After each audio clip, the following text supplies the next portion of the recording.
Panibagong araw na naman at panibagong misyon. Ngayon, bibisitahin natin ang pinakadulo ng Bordeos Island, ang Barangay Bonifacio.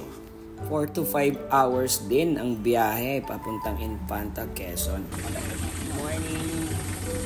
Ngayon, nandito na tayo sa port ng Silangan. Ito yung jump off natin papunta sa Bonifacio Island sa Bordeos. Tara, baba na natin yung mga donation para sa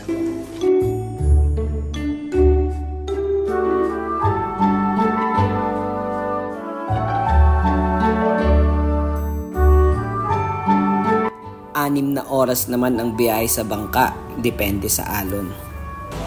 Ganito yung biyahe papunta sa Bordeos Island. Kailangan namin tahakin yung napakahabang ilog.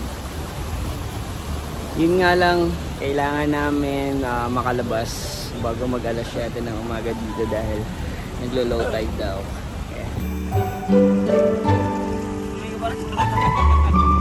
Sa video kalmado yung dagat, kaya mabilis-bilis ang biyahe.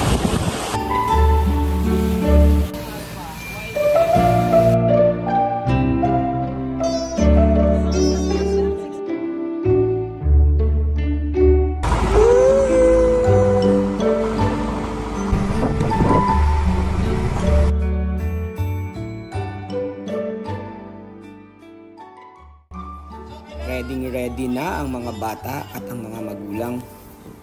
Siyempre, sisimulan na ni Teacher Badong ang kanyang mga baong kwento para sa mga bata. Year 2020 po, nauna naming nakilala ang Aklat Aral. Simula po noon, naging kasangga po namin sila sa pagtataguyod ng mga pangangailangan ng mga island schools. Sa katunayan po, isa po sa mga buildings namin dito sa Bonifacio Elementary School ay sila po ang nagpa-repair.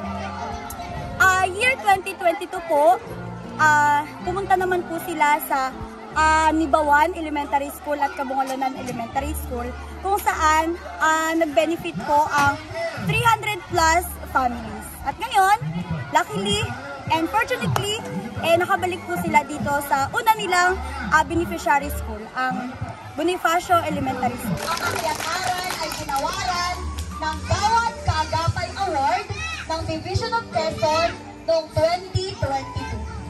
At ngayon ay muli silang nagbabalik dito sa Barangay Bonifacio upang maghatid ng saya at pag-asa. Ngayon, tutur ko kayo. Sa dami ng ganap, hindi na ko na alam kung saan ko unahin ka. Yung clown natin ay nag-start na mag-show.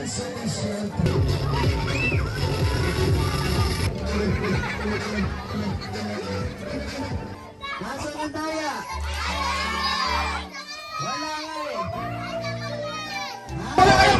Nagustuhan ko to dahil nakapagpasaya ako ng mga bata. Then, sana sa mga iba pang bundok or dagat na tatawirin namin, madala namin tong ganitong proyekto na nakapagpasaya ng bata. At para sa akin, siguro habang buhay pa ako yan, gagawin natin to sa abot na makakaya natin.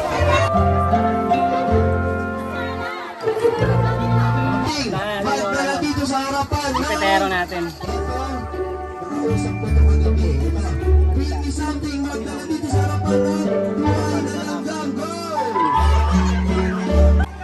Para sa akin, siyempre masaya kasi mahal ko yung ginagawa ko eh. Ulitin ko lahat, kaya pagkakaroon ng laruan ha, huwag kayong malaw. Para sa akin masaya kasi nakakatulong. Mayroong notebook, may lapis, may crayon, lahat. Ibigay natin. Okay na kayo. Ngayon, tuturo ko kayo kung saan yung mga block doctor natin set up sa mga parents at mamimigay ng mga vitamins, gamot.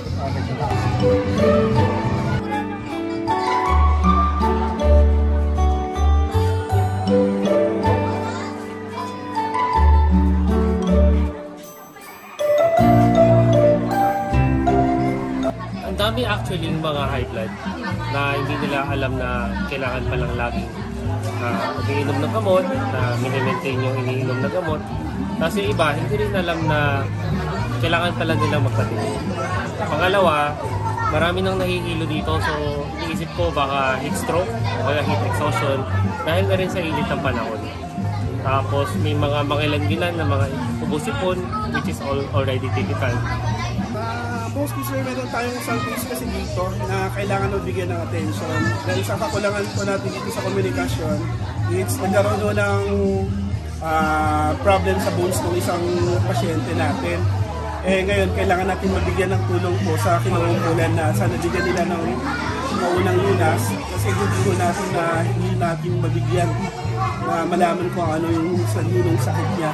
Kaya sana nananawagan po ako sa mga opisyalis po dito, sa mga kawani na tutukan po siya ng bigyan siya ng mabilis na lunas po. Kahit mainit yung panahon ngayon, ang daming pumunta, dahil madaming nagpabunod, so fulfilling, feeling ko. Na-serve naman namin yung purpose namin. Medyo mahirap yung access nila sa dental kasi nga isla, medyo malayo pa. So, local government, sana local government nila mag-provide pa ng aid for dental or medical or kahit anong kailangan na itong community kasi nasa isla tayo. First time pong mag-assist ng ganito, although may, alam mo na yun kasi ngipin, di ba, dugo, ganito. So alam mo may fear o ganito, pero wala, nawawala yun kasi nga you're helping the community tsaka spreading awareness na rin. At the same time kami, habang may tanong ng mga patients na nakikinig sa discussion ng na-educate din. So alam mo yun, kumbaga winning situation na. So good experience siya. Dahil siguro sa weather natin ngayon, mataas masyado yung sobrang init. So mataas yung BP, yung results ng mga matatanda. So pinapahinga lang namin sila. And then yung iba nire-refer namin. Meron din kaming dalang doctor. So aside from dentist, meron din kaming doctor. Hopefully by next project natin, madagdagan tayo ng dentist. And nagre-request din yung community kung meron ng opta. So para sa mga mata. Yun. Pero in general today, all is good. God is good. Natutuwa ako. Nakakatanggal ng stress. Tsaka mga bata na masaya. More than Hanggang kaya natin kasama tayo. Pag hindi na mag-donate na lang ulit. Tara! Sama na kayo sa akin, Aral. Let's go! So naging successful, so far successful yung outreach namin.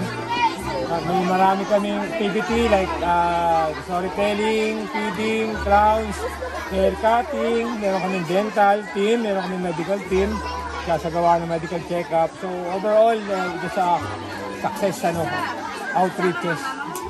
Successful po yung ating outreach program dito sa Bordeos, Quezon. Nagpapasalamat po kami sa lahat ng aming mga donor, mga nagbigay ng tulong para sa mission na to. Para sa mga bata, yan, kikita niyo mga bata. Maraming salamat po sa inyo.